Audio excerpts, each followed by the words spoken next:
I never imagined that the very son I had raised could lure us to an icy cliff and try to end our lives. In the terrifying moment of falling into the frozen abyss, my husband whispered in my ear to play dead in order to survive. But what haunts me even more than the fall itself is the dark truth about the death of my eldest son that had been hidden for 30 years. A family that once seemed perfect was in fact built on horrific crimes and an unforgivable betrayal.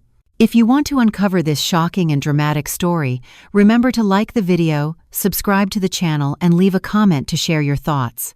Now let us go back to the beginning, to the moment when everything looked perfect, but had already started to break apart long ago. I am Elena Moreau, a novelist living on the coast of Normandy in France, where towering white cliffs glow in the red sunset and the roar of the waves never ceases. Our villa stands quietly on a remote coastal road hidden among chestnut and pine trees, its dark wooden door bearing the marks of time. Inside is my own world, a vast library with thousands of books, a heavy oak desk where I wrote the detective novels that captivated readers across the country. I once thought I was living a perfect life with a career to be proud of and a complete family. My husband Gabriel is a retired surgeon. He has steady hands and calm eyes, having saved countless lives in the operating room. After leaving the hospital, he devoted most of his time to tending the rose garden behind the house and rereading the classic novels I had collected. Our marriage had lasted more than 40 years, and I always believed that love was as strong as the stone walls shielding us from the sea wind. We had 2 sons. Victor, our firstborn, was the pride of the family. He was intelligent, witty, always ready to help me edit manuscripts. I often saw him sitting for hours in the library, his eyes alight whenever he discussed with me the mysteries and crimes in my stories. He dreamed of becoming an architect, yet often told me that if he had the chance, he would love to write like his mother. His presence in the house was like sunlight streaming through the window, making everything brighter. Adrian, our second son, carried with him a quiet and distant nature. He disliked noisy conversations after dinner, often retreating to his room or sitting alone on the porch, his eyes fixed on the distant sea. He showed no interest in my writing or his father's profession, only observing everything with a detached look. I used to tell myself that each child has a unique personality and that parents should not compare them, but deep inside, I always felt a gap between the 2 brothers that could never be bridged. To friends and neighbors in our small town, our family appeared happy.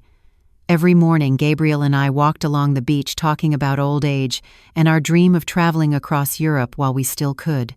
In the afternoons, I returned to my desk absorbed in my fictional characters, while Gabriel brought me a cup of hot tea. In the evenings, the whole family gathered around the long oak table, Victor talking about his projects, while Adrian remained silent, absently tapping his fork and knife. I tried to draw Adrian into the conversation, but he only gave brief answers, his eyes wandering elsewhere. During holidays, our villa filled with laughter. My literary friends came, Gabriel's former colleagues came, and our sons joined us. Victor was sociable, always telling stories that made everyone laugh, while Adrian stood in the corner, occasionally forcing a smile, but his eyes remained cold. I often wondered whether he felt left out in his own home. I thought I was writing a modern fairy tale, where a successful mother, a devoted father, and 2 sons formed a perfect picture. Yet sometimes as I sat alone at my desk late at night, I felt a vague unease. It was when Victor and Adrian argued in the hallway, their voices sharp, then falling silent as soon as I appeared. It was when Adrian looked at Victor with an expression I could not name, a mix of jealousy, resentment, and something far darker. I brushed aside those instincts, telling myself it was only the imagination of a novelist too, used to creating tension. Our villa was not only a home but also a symbol of stability. Inside was the old wine cellar Gabriel, guarded like treasure, a gallery where we displayed rare paintings we had collected, and above all the unpublished manuscripts, I kept safe pages that could change lives if revealed. They were not only the work of my lifetime, but also a vast spiritual inheritance. I never thought these things would one day become the reason for blood and tears in the family. Years passed, and Victor grew into a man admired by all. Adrian became increasingly withdrawn, but I still believed he would eventually find his path. I had no idea that within the shadows of our villa, a tragedy was quietly taking shape. When Victor turned 20, the conflicts grew harsher, and Adrian's gaze toward his brother carried something terrifying. That night, the howling wind over the Normandy cliffs carried away the fate of my family. Victor never returned from his walk along the sea. They said it was an accident, that he had slipped on the wet rocks, but I did not know that the truth behind his death was far more horrifying, and it had been hidden for 30 years. That fateful night remains etched in my memory like a scar that will never heal. The sky over Normandy was gloomy, the sea wind howled through the cliffs, and the gray water looked like a mourning shroud. Victor said he wanted to walk alone along the cliff path to find inspiration for a sketch. I still remember the way he walked away, his brown coat fluttering in the wind, his figure fading into the thick fog. That was the last time I saw my eldest son alive. When Victor did not return in time for dinner, I began to worry. The clock struck 8, then 9, but the house remained silent without a trace of him.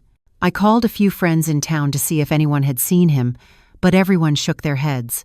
Gabriel tried to reassure me, saying Victor might just be busy drawing or reading somewhere, but his eyes betrayed his unease. By midnight, Gabriel decided to go searching with a few neighbors carrying flashlights. I stayed home, my heart pounding, my hands trembling so badly I could not hold a cup of tea. Adrian sat in the living room, his face dark, his eyes fixed on the fire in the hearth. I asked if he wanted to go with them, and he answered curtly no. What made me shiver was the look in his eyes, empty and cold, as if what had happened had nothing to do with him. Near dawn, Gabriel returned, his face pale, like a man who had seen a nightmare. He said they had found Victor at the bottom of the cliff, his body lying still among the jagged rocks, the waves crashing around him. The police arrived at once. After a brief investigation, they concluded it was an accident, that Victor must have slipped on the damp cliff. I collapsed, my heart shattered, but even in grief, one question would not leave me. How could my careful son make such a careless mistake? The funeral took place on a heavy, gray, rainy day. I wore my only black dress, my eyes swollen from crying until no tears were left. Friends from the literary circle and neighbors came to offer condolences. They all mourned Victor, praising him as a talented and kind young man full of promise. While I nearly collapsed from grief, Adrian stood still, his face without expression, his eyes cold as he stared at the coffin. My sorrow blinded me, but deep inside his demeanor chilled me. In the days that followed, the house that had once been filled with laughter was drowned in silence. Gabriel stayed by my side, comforting me with gentle words, but his eyes often revealed torment. He stayed up later than usual sometimes, leaving without telling me where he was going. I thought it was just his way of coping with the loss of our son, but now I know he was hiding a truth I did not yet understand. Adrian changed in strange ways. He began to show more concern for me, helping with chores, asking about my health. I thought it was his way of dealing with grief of growing up after tragedy. But the more I looked into his eyes, the more I sensed something forced, as if his gestures of kindness were only a mask. Sometimes when I glanced at him unexpectedly, I caught him watching me with an unreadable look, half pity, half calculation. There were nights when I woke to the sound of the wind howling across the cliffs, only to see Gabriel still awake, staring into the darkness. I asked him if something was troubling him, but he only shook his head and pulled me closer. Yet in that silence I felt a distance, as if an invisible wall of secrets had risen between us. Time passed. The sharpest edge of grief dulled, but the wound in my heart never healed. I often returned to the cliff where Victor had fallen, sitting for hours watching the waves crash, hoping to find some trace of him. Adrian sometimes came along, placing a bouquet of flowers before leaving without a word. Once, as he stood at the edge, I saw him look down into the abyss, the corner of his lips lifting into a strange smile. I could not understand its meaning, but it froze me to the core. Years later, whenever I thought back to that time, I always wondered what I had missed. The unusual glances, the sudden silences between the brothers, the arguments that ceased abruptly when I appeared. Had I been so absorbed in creating fictional dramas that I ignored the real tragedy growing inside my own home? Gabriel always avoided the subject of the night Victor died. He only said an accident is an accident, that digging deeper would only hurt us more. I believed him, or at least I forced myself to believe, because otherwise I would fall apart. Yet his eyes, whenever they met Adrian's, revealed something complicated, both pain and fear. Adrian grew older, built a career, and married a beautiful woman named Clara. Outwardly, our family seemed stable again, but within the emptiness Victor left could never be filled. I once thought tragedy had ended there, that life would grant us peace after such a loss. But I was wrong. Because the truth about Victor's death had never really been buried. It lingered in every glance, every word swallowed every strange silence in our seaside home. And one day, when the curtain of secrecy was finally lifted, I realized that night not only took Victor but also planted the seed of a darkness that would haunt us for decades. After Victor's death, our seaside home sank into a silence that lasted for many years. Yet time kept moving, and the wound in each of us was gradually covered by the dust of daily life. Adrian, our only remaining son, entered adulthood with changes that at first seemed like signs of true maturity. He showed more concern for us, often coming into my study to ask how I was sometimes helping his father with small tasks in the rose garden. I once thought that after the shock of losing his brother, he had learned to live more responsibly, but I was never fully at ease when I looked into his eyes. They still hid something I could not name. Then one day, Adrian announced that he had met someone special. Her name was Clara. From the very first meeting, Clara made a strong impression on me. She had a gentle yet sharp beauty, bright eyes, and a captivating smile. Clara spoke to me in a soft voice, praised the books I had written, asked about my writing process, and even mentioned details from my novels that only a loyal reader would know. Gabriel also seemed fond of her, saying that Adrian had finally found someone who could bring him balance. They married in a small ceremony in town with only family and a few close friends. Throughout the reception, I noticed Adrian was different. He smiled more, held Clara's hand without letting go, and for the first time in years, he looked truly happy. I thought perhaps Clara's presence would be a turning point, that she might fill the void Victor had left and heal the wounds in Adrian's heart that had never closed. Clara quickly became a familiar part of our lives. She blended in skillfully, often coming over to help me cook, chatting with Gabriel about his health, sometimes reading aloud an old passage from one of my novels as a reminder of the past. Anyone looking at us would think we were a fortunate and complete family. Yet the more time I spent with Clara, the more I sensed something unpredictable about her. Her smile was always perfect, but at times when she thought no one was watching, her eyes gleamed with calculation. Adrian and Clara started a construction company in the city, not far from Normandy. At first, the business seemed to go well, small projects bringing in steady income. Whenever they came home, they always said everything was progressing smoothly, that with just a few more contracts, the company would grow. I believed them, even boasted to friends that my son and daughter-in-law were building a strong career. Gabriel smiled too, but I often caught him watching Adrian with a probing look, as if trying to uncover what lay behind the polished words. Over time, Clara proved herself to be both intelligent and skillful. She cared for their twin children, attentively graceful in social gatherings, serious in her work. Many people in town said Adrian was lucky to have such a wife. I once thought the same until I began noticing their excessive interest in the family's assets. One evening at dinner, Clara casually mentioned that the villa by the sea was too old, that perhaps we should consider selling it and moving to a more comfortable place. Adrian agreed immediately, adding that with the money, we could buy an apartment in Paris close to the children and to major hospitals. Gabriel frowned slightly, saying nothing. I forced a laugh and let it pass, thinking they only cared about our comfort. But that night I could not sleep. I realized it was not the first time Clara had brought up our property. She had praised the paintings in the living room, asked about their origins, and even suggested I should make a will to avoid disputes later. Adrian rarely mentioned money directly, but he often appeared just as Clara did, reinforcing her words. I felt as if I were standing in a play carefully staged, with Adrian and Clara playing the roles of dutiful children, caring for their parents, while behind the curtain, another script was being written. Once, when Gabriel reviewed our finances, he discovered money withdrawn from our account that we had not authorized. When questioned, Adrian explained it was only a mistake in paying a construction contract and promised to return it. Gabriel said no more, but after that day I saw him quietly hide a small notebook in his desk drawer.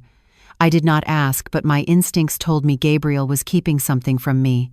Clara continued to act gentle and attentive.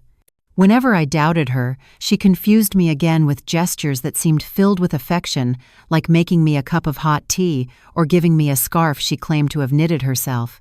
Yet when I caught her staring at my unpublished manuscripts or admiring the rare paintings in the gallery, I saw in her eyes a cold glimmer. Gradually, I began to piece the fragments together. Adrian's change in behavior, Clara's overly skillful demeanor, their suggestions about a will, about selling the villa, and the unexplained money. All of it felt like an invisible net tightening around us. I could not tell if it was simply the imagination of a writer accustomed to inventing crimes and conspiracies, or if the truth was indeed revealing itself before me. And then an anonymous letter arrived containing only a single trembling line. "Victor did not die by accident. Ask Adrian." The anonymous letter appeared on an autumn morning, when the sea breeze carried a chill into the villa. The mailman had simply left it in the box at the gate, with no postmark and no return address. The envelope was yellowed, the handwriting on the outside scrawled, as if written in haste in the dark. When I opened it, I found a folded piece of paper with only one trembling line. "Victor did not die by accident. Ask Adrian." I froze my hands, shaking so badly I nearly dropped the paper. The words cut like a knife into a wound that had never healed. In that moment, the memory of that night came rushing back, the wind howling along the cliffs, Adrian's cold eyes at the funeral, and that strange smile years later when he stood at the edge of the cliff. I wanted to believe someone was playing a cruel joke, but the truth was that the letter struck at the very doubt I had tried to bury. Gabriel walked into the living room and found me sitting frozen with the paper in hand. He read it once, his face shifting slightly, then quickly crumpled the note and shoved it into his pocket. He told me to forget it, that it was only the work of some malicious gossip in town. But I saw in Gabriel's eyes something was wrong, as if he already knew the answer, but chose to keep it hidden. I did not press him, but from that moment on, my lingering suspicion grew into a burning flame. After the letter, I began watching Adrian and Clara more closely. I studied their words, their gestures, and the more I observed, the more I saw the pretense in their performance of being the perfect couple. Clara still visited, still smiled, sweetly, still acted concerned for our health.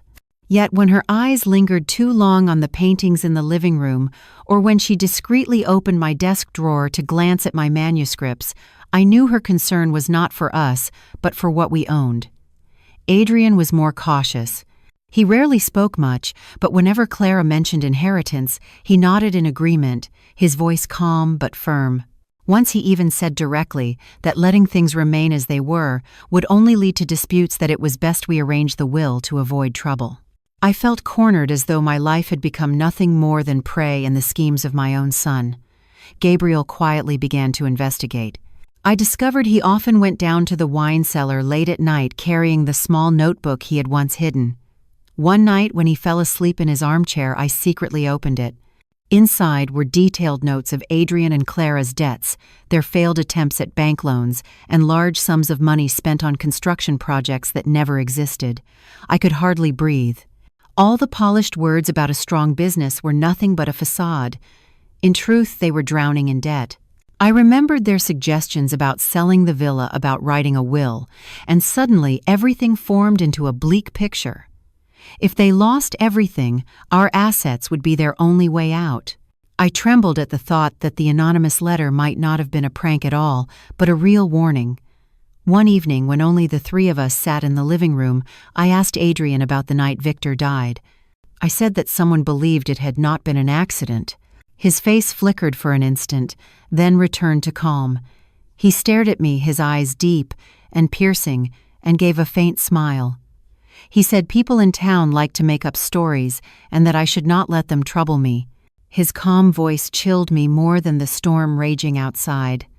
A few days later, Clara brought us a stack of papers saying a lawyer could help us write a will to ensure fairness for the grandchildren. I held the papers, feeling them as heavy as stone in my hands. Gabriel refused outright, his eyes so cold that Clara momentarily lost her composure. She forced a smile to cover her disappointment, but I had already seen it. The atmosphere in the villa grew suffocating. Dinners once filled with warmth now echoed only with the clinking of silverware. Gabriel and I both knew we were being trapped in a web of schemes, and what was most terrifying was that it was spun by our own son. I began to wonder if Victor's death had not been an accident after all, and if Adrian had been carrying a dreadful secret for 30 years. That question hung in the air like a ghost, haunting me each night. Every time I heard Adrian's footsteps in the hall, I remembered the roar of the waves beneath the cliffs. Then one afternoon, as I stood alone in the library, I overheard Adrian and Clara whispering on the porch. Clara said time was running out, that they had to act before everything collapsed. My heart stopped, and I knew that what lay ahead was not only the truth about Victor, but also a new plot more ruthless and more brutal. In the days after I accidentally overheard the conversation between Adrian and Clara on the porch, my unease was no longer just intuition. It became a persistent obsession that haunted every restless night. I remembered Clara's voice, clearly low but sharp like a blade. "Time is running out. We must act before everything collapses." That sentence replayed in my mind like a sinister refrain, making my heart feel constantly gripped. Gabriel looked at me every day as if he too had guessed something, but he stayed silent. We lived in the same house, shared the same meals, but between us was a heavy secret that could not be spoken aloud. Perhaps he did not want me to feel more fear, or perhaps he still hoped that everything was just imagination. But his eyes, when he looked at Adrian, told me a different truth. There was fear in them, guilt, and preparation for something dreadful about to happen. One evening, Adrian and Clara came over, bringing a bottle of expensive wine and a basket of gifts. Clara smiled brightly, hugging me, as if the suffocating atmosphere between us had never existed. At dinner, they suddenly announced news that stunned me. They said they had planned a special trip to celebrate our 40th wedding anniversary. Clara excitedly described the majestic Alps, the winding trails, and the warm little inns along the slopes. Adrian emphasized that it was a gift of filial love, a chance for us to change the air and enjoy old age together. I forced a smile, but my hands trembled under the table.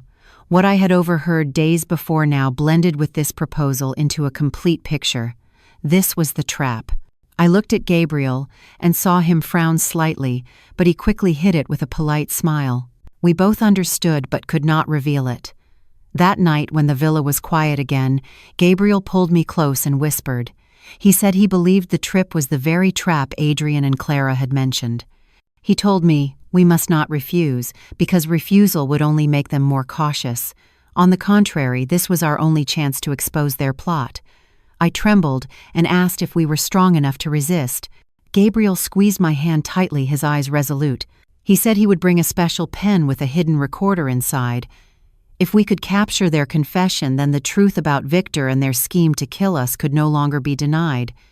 In the days leading up to the trip, I lived in a haze. Clara called, often urging us to pack warm clothes, assuring us she had arranged everything carefully. Adrian was casual, sometimes joking that we were old but still strong enough to climb mountains. I laughed weakly, but fear filled me. Each night I prayed for a miracle, prayed that Victor might somehow return as a shadow to protect us, but it was only a wish. On the morning of departure, Normandy was covered in fog. Adrian's car stopped at the gate, Clara stepping out in a fine coat, smiling brightly. I looked at the villa one last time, thinking it might be my final glance. Gabriel placed a hand on my shoulder, nodding gently to reassure me. We got into the car, the wheels turning, carrying with them all our worries and a secret still unspoken. The road to the Alps was long and winding. Clara spoke endlessly about romantic sights and majestic landscapes, while Adrian drove calmly, glancing at us in the rearview mirror from time to time. I tried to appear normal, though my heart pounded like a drum. Gabriel sat beside me, his eyes half closed, but I knew he was more alert than ever. When we reached a small village at the foot of the mountain, Adrian and Clara led us into a cozy inn. Everything was perfect, like a scene staged with care. They treated us like honored guests, but the fleeting look in Adrian's eyes as he glanced at the snowy cliffs outside chilled me to the bone. That night I lay in the wooden bed of the inn, unable to sleep. Outside, the wind whistled through the shutters and snow tapped against the roof. Gabriel held my hand and whispered that tomorrow was the beginning. He repeated the plan, that we must appear trusting, follow them, and wait for the right moment to capture their words. I nodded, trying to convince myself I could do it. The next morning, Clara prepared snacks and smiled as she handed me a new scarf. Adrian said we would climb a section of the mountain from which the whole range could be seen. Hearing it filled me with dread. This was the place they would act. On the slippery mountain trail, I felt each step bringing us closer to the abyss.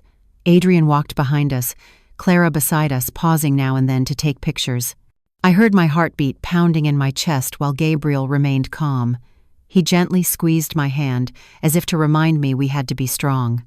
When we reached the cliff, Clara raised her camera, smiling brightly. She told us to stand closer to the edge for a better picture.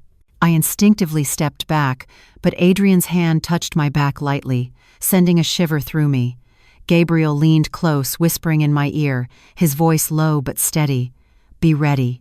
The morning sun over the Alps blazed against the white snow beams of light, piercing the thick clouds and scattering across the ground. The thin air made every breath harder, but I knew my suffocation came not only from the altitude, but also from the fear surrounding me. The icy trail led us to a steep cliff where the wind howled violently.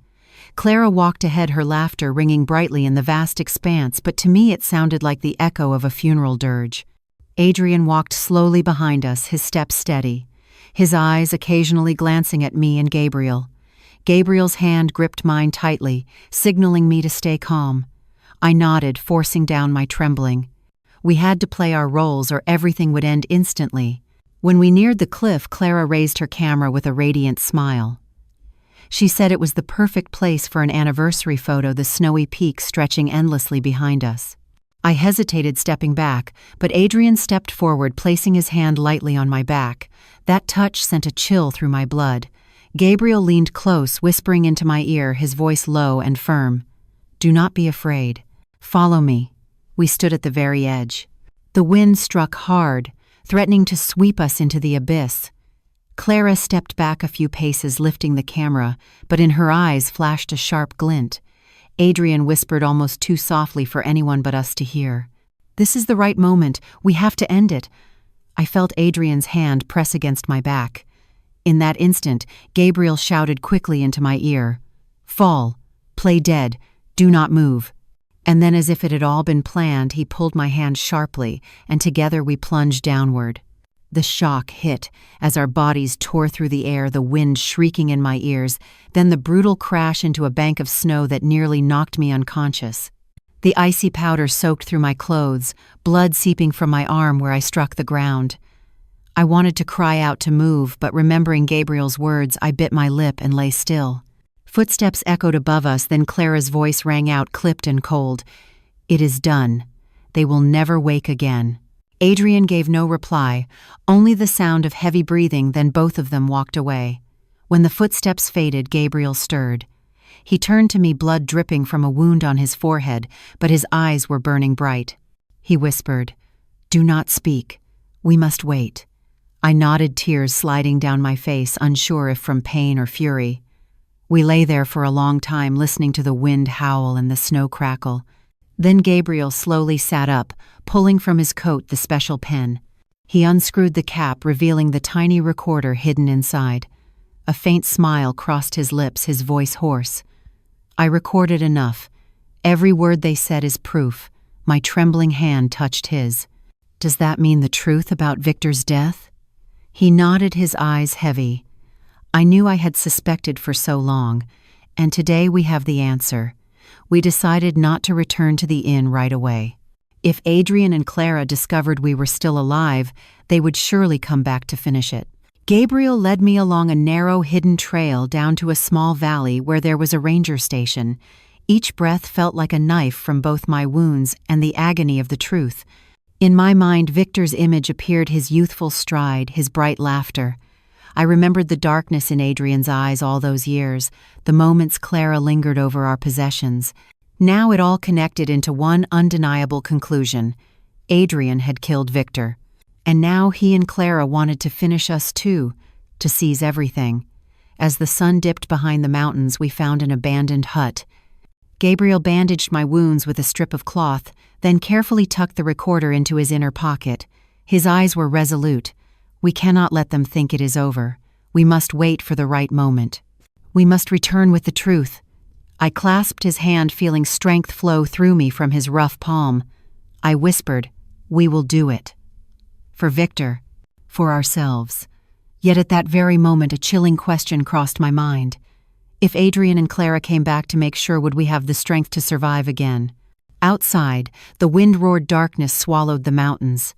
In that night, I knew what had happened was only the beginning. The trap had not closed yet, and something even more terrifying was still waiting ahead. We stayed in the abandoned hut through a long night, the howling wind outside like a warning that danger still lurked. I could not sleep, each heartbeat pounding in my ears, while Gabriel sat silently beside me, his eyes burning in the dark. From time to time, he checked the recorder hidden in the pen, as if to make sure the evidence was still safe. At first light, Gabriel decided we had to leave the shelter. He feared Adrian and Clara might return to confirm the outcome. We followed a narrow path down the valley, moving quietly, stepping as cautiously as two people fleeing from their own family. Every crack of a branch beneath our feet made me flinch. We reached an old ranger station where only one officer was on duty. Gabriel explained that we had lost our way while climbing and had fallen from the cliff. The ranger called for a local vehicle to take us to a town at the base of the mountain. I sat in the car watching the peaks fade behind us, my body still trembling. It felt as though Adrian and Clara's shadow still hung over me, ready to appear at any moment. In the town, Gabriel rented a small room at a modest inn. He said we could not return to Normandy yet, and above all, Adrian and Clara must not know we were alive. If they did, they would destroy the evidence. I nodded, knowing this was a battle we had to see through to the end. Gabriel spent hours listening again to the recording. Amid the wind and footsteps, Clara's voice came through clear. "It is done. They will never wake again." The sound chilled me, yet at the same time it gave me hope. At last we had the truth in our hands. I asked Gabriel if the recording would be enough to accuse Adrian and Clara. He quietly nodded, but reminded me that we would need more. During those days at the inn, I thought endlessly. I remembered Victor's death, Adrian's eyes at the funeral, and the anonymous letter. Who had sent it? That person clearly knew something, but why choose this moment to speak? The question kept me awake because it suggested there was another witness, another missing piece we had yet to find. Gabriel, however, grew more determined than ever. He began writing down everything in a notebook, from Victor's death 30 years ago to the recent trip. He said that if anything happened to us, the notebook and the recorder would be our final testimony. I looked at him, torn between love and sorrow. We had lived our lives to protect our family, yet in the end the threat came from our own blood. One evening, as we sat by the oil lamp in the small room, Gabriel suddenly said to me, "We must return and face them." I was stunned, asking if he was mad to go back to confront those who had just tried to kill us. He calmly replied that if we kept running, Adrian and Clara would easily claim our estate, even fabricate the story that we had died during the trip. Then everything would be theirs. He said only by appearing at the right moment with evidence in hand could we force the truth into the light. I knew he was right, but the fear gnawed at me. I asked myself if I had the strength to look Adrian in the eyes and call him a murderer. I had once loved him, once believed he was only a boy lost in the shadow of his brother's death. But now I had to accept the cruel truth. He had gone too far to turn back.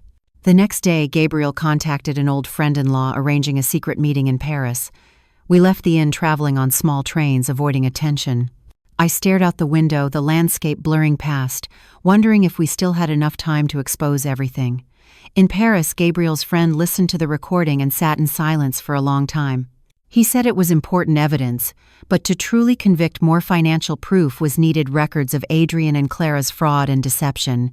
He promised to investigate further, but warned us to be extremely careful. If Adrian and Clara discovered the truth, they would not hesitate to strike again. We returned to Normandy on a stormy night. The villa still stood tall on the cliffs, golden light spilling from the windows, as if nothing had happened. But inside me, everything had changed. This was no longer a safe haven, but a battlefield where truth and lies were about to collide. I stepped into the library, looking at the old manuscripts, the pages Victor had once helped me edit. I saw my eldest son's image, smiling, nodding slightly. I knew I could not turn back. Gabriel locked the doors and sat at the table, taking out the notebook. He said it was time to face them. Tomorrow, Adrian and Clara would surely come believing we had returned from our anniversary trip. But they did not know their plan had failed. We would look them in the eyes, place the evidence before them, and force them to reveal themselves. My heart pounded as I listened. I was afraid, but a strange fire also rose inside me. Perhaps for the first time in years, I felt Victor beside me, giving us strength. Yet I also knew facing those who had planned murder would never be simple. They would resist, deny, perhaps even try again. And the question that haunted me through the night was, would we be strong enough to withstand the final confrontation? The next morning, I woke very early. The seaside villa was covered in thick fog, the crashing waves against the cliffs, sounding like urgent drums announcing an approaching battle. I sat in the library, before me the pile of old manuscripts and the recorder Gabriel had hidden in the desk drawer. My hand trembled as I touched it, for I knew this was the key that would decide everything. Gabriel entered holding the notebook. He placed it on the table, his eyes steady as he looked at me. Today we have no way back. I nodded, taking a deep breath to steady myself. We had gone too far to turn around. Around 10 o'clock, the sound of a car stopped at the gate. Through the window, I saw Adrian and Clara step out. Both were neatly dressed, their faces smiling as if they were coming to a family gathering. Clara carried a basket of gifts. Adrian held a folder tightly in his arms. The sight made me shiver, for behind that mask were two people who had just tried to kill their own parents. Gabriel opened the door with a polite smile. Adrian and Clara seemed surprised to see us standing there unharmed. Clara embraced me, praising how healthy I looked after the trip. Adrian looked at Gabriel with a searching gaze, a flicker of shock quickly hidden behind his usual calm. We sat at the breakfast table. Clara opened the basket, taking out wine and pastries, her voice animated as she described their journey after leaving the mountains. I listened, but my ears no longer caught her words. Only one question pulsed in my mind. When would we expose them? Gabriel spoke first. He placed the notebook on the table and looked directly at Adrian. Son, we need to talk seriously. Both Adrian and Clara paused for a moment. Adrian gave a faint smile, asking what was so serious. Gabriel did not answer immediately. He opened the notebook, flipping to the pages detailing Adrian and Clara's debts. Then he spoke slowly. We know everything. Clara's face went pale, though she forced a weak smile, insisting there must be some mistake. Adrian stayed silent, his eyes darkening as he stared at Gabriel. I could feel the air in the room change, from feigned warmth to suffocating tension. Gabriel pulled the pen from his pocket, setting it firmly on the table. He opened the cap, pressed play, and Clara's voice rang out clear. It is done. They will never wake again. The sound echoed through the silent room like a blade cutting through the curtain of deceit. Clara's face drained of color. Her hands shook, her eyes turned to Adrian in desperation. Adrian's face remained cold, but I saw his lips pressed tightly together, holding back a surge of fury. I looked straight at Adrian, my voice trembling but firm. What did you do to Victor? The question pierced the silence like an arrow. Clara gasped for breath, but before she could speak, Adrian cut in. His voice was hoarse, filled with anger. Do not dig up the past. It was an accident. Gabriel slammed his hand on the table, his eyes blazing. Stop lying. From the night Victor died, I knew. From your eyes, from your actions. Now we have proof. The air in the room grew so thick it felt ready to explode. Clara broke down in tears, stammering that it was all because they were desperate, that they had no other way. But Adrian sat unmoving, his dark eyes fixed, a cold smile curling on his lips. The son I had raised now sat before me like a stranger. I trembled, tears running down my face as I asked him one last time, Why? Why harm your brother, then your parents? Adrian leaned back, exhaling heavily. He did not answer directly, only uttered one sentence that froze me. Because from beginning to end, this family was never fair. The room sank into silence.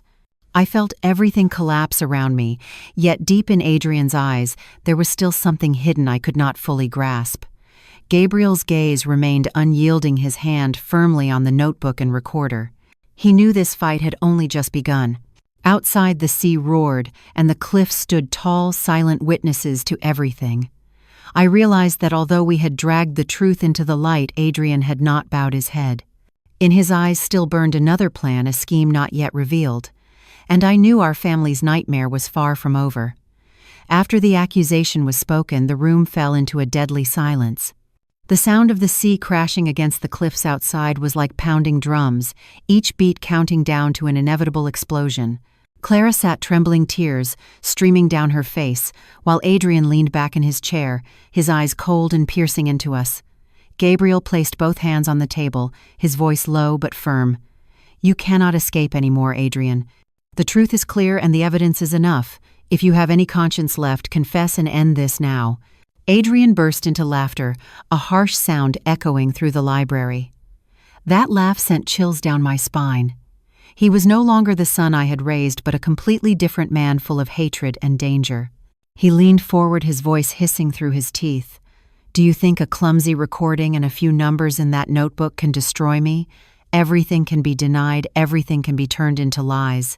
Clara tried to intervene, her voice shaking. "We only wanted a chance, we were too desperate. If not for the crushing debts, if not for all the refusals, we would never have gone this far." I looked at her, torn between anger and pity. But pity quickly vanished when I remembered her cold voice on the recording. "It is done. They will never wake again." Gabriel pushed the recorder toward Adrian, his eyes blazing. "This tape will go to the police. And then you will have no way out." Adrian shot to his feet, the chair crashing onto the floor with a shriek. His face twisted with rage, his eyes flashing with madness. He growled, "If that is the case, you will never get the chance to take it anywhere." Clara grabbed Adrian's arm, whispering frantically as if to stop him. But his eyes stayed fixed on us like a cornered beast ready to strike. I stepped back, my back pressing against the bookshelf, my heart pounding wildly. Gabriel moved in front of me, his voice calm but steady. "Do you really want to destroy everything, Adrian? Even when the truth is laid bare? Even when your brother's blood still lingers in our memories?" Adrian clenched his fists, his teeth grinding. Then he lunged toward the table, grabbing for the pen, but Gabriel was faster. He snatched it back and shoved it into his pocket. Father and son faced each other, their eyes locking in a fiery clash. Clara broke down, sobbing, falling to her knees. "Please do not make this worse. We can find another way, we can negotiate." But Adrian shoved her aside, his voice filled with venom. "There is no other way, Clara. It is all or nothing." I looked at my son and felt my heart shatter. The child I had once cradled, the one I had hoped would grow into a good man, now stood before me as a cold-blooded murderer. I wanted to scream, to shake him, but my throat locked tight. Gabriel slowly stepped back, pulling me behind him, his voice steady and resolute. "If you have any shred of humanity left, stop now. If not, I will personally take you to the police." Adrian narrowed his eyes, his lips curling into a twisted smile. "Then prepare yourselves. No police will ever believe your story. We will turn all your evidence into a joke, and then you will be seen as delusional fools." The room was suffocating with tension. I knew this moment was the line between life and death. Adrian had no way back, and neither did we. Each second dragged like hours until Clara suddenly stood, her voice trembling. "If we continue, we will all lose everything. But if we work together, maybe there is still a way out." Gabriel and I exchanged a glance, both of us knowing her words were not truly meant to reconcile. They were only meant to buy time to find an opening. Adrian stayed silent, suspicion flickering in his eyes. In that instant, I realized the nightmare was far from over, and what we had just faced was only the prelude to a far greater storm. Outside, the sea roared, waves crashing like an omen of the tempest to come. I could feel in every breath that the real confrontation had only just begun, and what awaited us ahead was more terrifying than anything we had endured. The room felt as if it were bound by thousands of invisible threads. Clara still stood trembling, her eyes red, her voice pleading with Adrian to stop. But Adrian was no longer himself. His face had hardened cold as ice, his eyes shining with a reckless light. I knew in that moment no words could change fate. Gabriel stood firm, his back straight, his gaze locked on his son. He spoke each word clearly, deep and steady. "You have chosen this path, but remember, once you take another step, there will be no turning back." Adrian sneered, his laughter sharp and bitter, then spoke through heavy breaths. "Turn back. Father, mother, did you ever give me the chance to turn back? When Victor was alive, everything revolved around him. I was only the shadow. Even after he died, you never once saw me as truly part of this family. I froze, his words cutting into my heart like blades. Gabriel's brows furrowed, his eyes filled with pain but still resolute. You are wrong, Adrian. We wanted to love both of you. But you chose revenge through blood, and that is a stain that can never be erased. Clara, shaking, tried to hold Adrian's hand, but he shoved her hard to the floor. The fear in her face was not only for the moment, but also from realizing Adrian had gone far beyond her control. Suddenly, Adrian rushed to the bookshelf and yanked open a hidden drawer. From inside, he pulled out a gleaming dagger, its cold steel reflecting in our eyes. My chest tightened, my throat locked. Clara screamed in despair, but Adrian only growled. If you think you can defeat me with a few words, you are wrong. Gabriel immediately stepped in front of me, his eyes unwavering. If you mean to kill your parents again, remember this time you cannot hide. You will pay the price. Adrian raised the knife and advanced step by step. The air was so tense that every heartbeat felt like it might burst.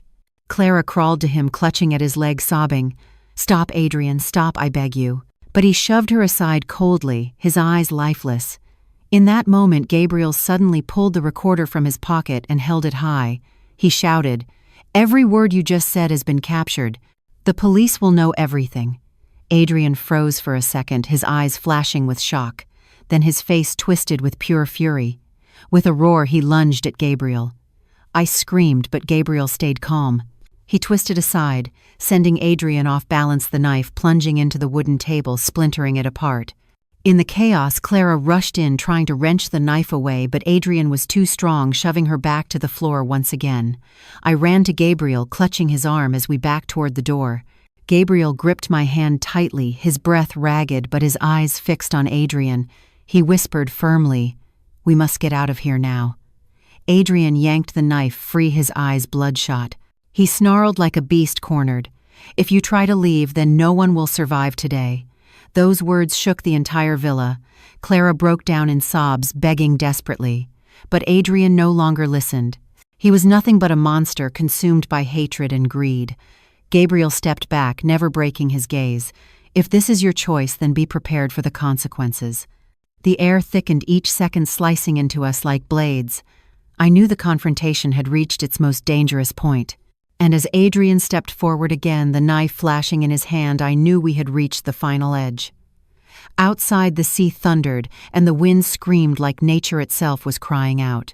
In that instant, I realized the fate of our family would be decided in just a few moments, between life and death, between truth and lies.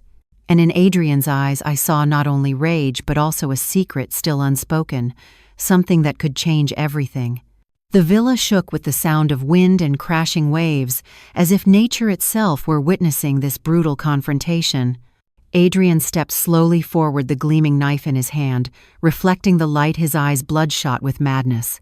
Each step landed like the beat of a drum of fate, driving us closer to the edge of the abyss. Gabriel stood firm in front of me, his shoulders tense but his gaze unwavering. He knew a single mistake could cost both our lives. I clung to his back, my hands trembling, tears filling my eyes but refusing to fall. Clara crawled toward Adrian, her eyes filled with despair. She screamed, her voice breaking, "Adrian, stop, it has gone too far."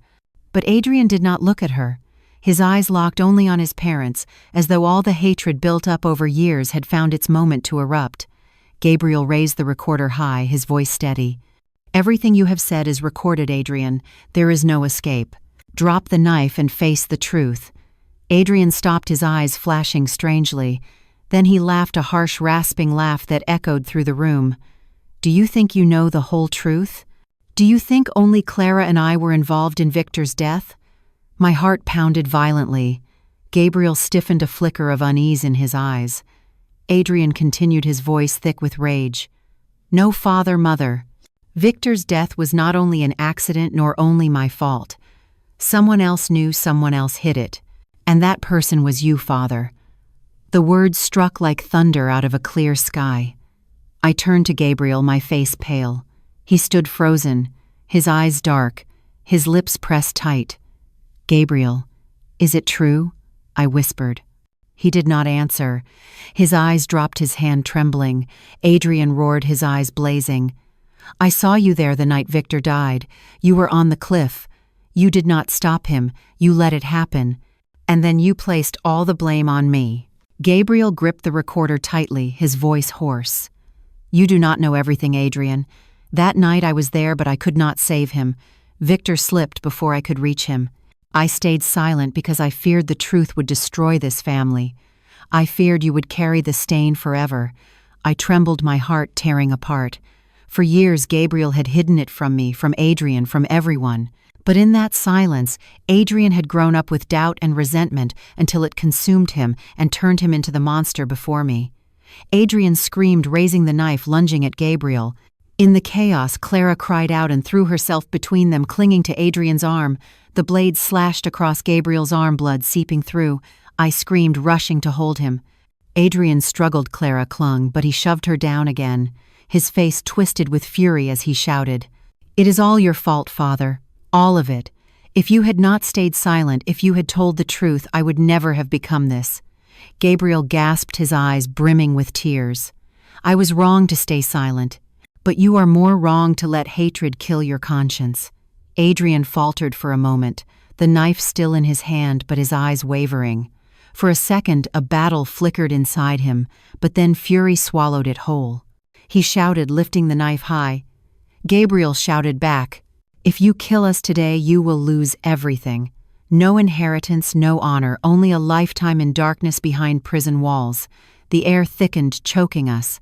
Clara sobbed again, begging Adrian to drop the knife. But in his eyes I saw something more than rage, something buried deeper, a secret not yet spoken. Outside, the sea roared, and the wind shrieked as if warning of another truth waiting to be revealed. I realized the story of Victor's death was still not finished. And what Adrian was about to reveal could be more terrifying than anything I had ever imagined. In the moment Adrian raised the knife high, the steel gleamed with a chilling light, and I felt death pressing close. The howling wind outside forced its way through the cracks of the windows, mingling with the sound of the sea pounding the cliffs, forming a violent symphony. Clara screamed, rushing to seize Adrian's arm, her voice shattering in despair. But Adrian was like a madman, his eyes bloodshot, his lips trembling, and then he shouted a sentence that froze us all. Victor did not die by accident. Victor was betrayed. The room fell silent, broken only by the whistling wind. I stood frozen, every word Adrian spoke slicing into my heart. Gabriel stiffened, his eyes dark, and then he asked in a hushed voice, "What do you know about that?" Adrian laughed a bitter and tormented laugh. "I have known for a long time, Father. I heard the conversation between you and Victor that night. You blamed him for betraying the family, for wanting to sell our secrets to outsiders. You argued, and then he fell. But Father, you stayed silent and let all the blame fall on me." I staggered, my legs trembling. I turned to Gabriel, searching for the truth in his face. He trembled, his voice breaking. "It is true. That night Victor betrayed us.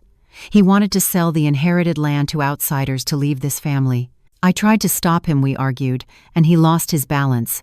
I tried to hold him, but I was too late."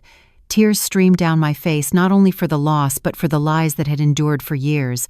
I cried out, my voice breaking, "Why did you hide it from me? Why did you let Adrian carry this hatred for decades?" Gabriel stayed silent, his head lowered, his shoulders shaking like a man burdened with guilt. Adrian laughed wildly, his voice a rasping cry. "That is why I became this. Half of the truth buried, half of the truth twisted. I was the suspect, the victim, the criminal. You let me rot in hatred." Clara clung to Adrian, sobbing, trying to pull him back to reason. But Adrian struggled, his eyes burning with fire. He pointed at Gabriel, his voice a growl. "Today you will pay. If not for you, Victor would still be alive and I would not have become this." Gabriel stepped forward, blood still dripping from his wounded arm, but his eyes unyielding. "If I must pay, then I will. But you, Adrian, you cannot let hatred kill your soul and destroy this family. If you strike today, you will no longer be my son." For a moment Adrian froze, the knife still raised but his hand trembling. In his eyes fury clashed with pain, two storms colliding. He roared, but the sound cracked with grief. Then suddenly the knife slipped from his hand, clattering against the floor. Clara threw her arms around Adrian, sobbing uncontrollably. Adrian collapsed to his knees, his whole body shaking, his voice ragged. "I hate you, but I also hate myself. For all these years I lived in the shadow of a lie." I rushed to Gabriel, holding him, tears spilling down my face. The room filled with chaos, with grief, with the raw wound of a truth torn open with scars that could never be healed. Gabriel sank into a chair, his face aged by decades in a single moment. His voice broke as he whispered, "I was wrong. I let you both suffer. I thought silence would protect the family, but silence has destroyed us." The room fell quiet. Only Clara's sobs, Adrian's ragged breathing, and the mournful roar of the sea filled the silence. I looked at the three of them, my heart breaking. The tragedy of our family lay bare, the truth of Victor's death exposed. But deep inside I felt another piece was still missing. Something Adrian knew but had not yet spoken. Outside, a storm gathered, thunder tearing through the gray sky. I shuddered, sensing that the final truth still hid in the shadows, and it could change everything we thought we knew.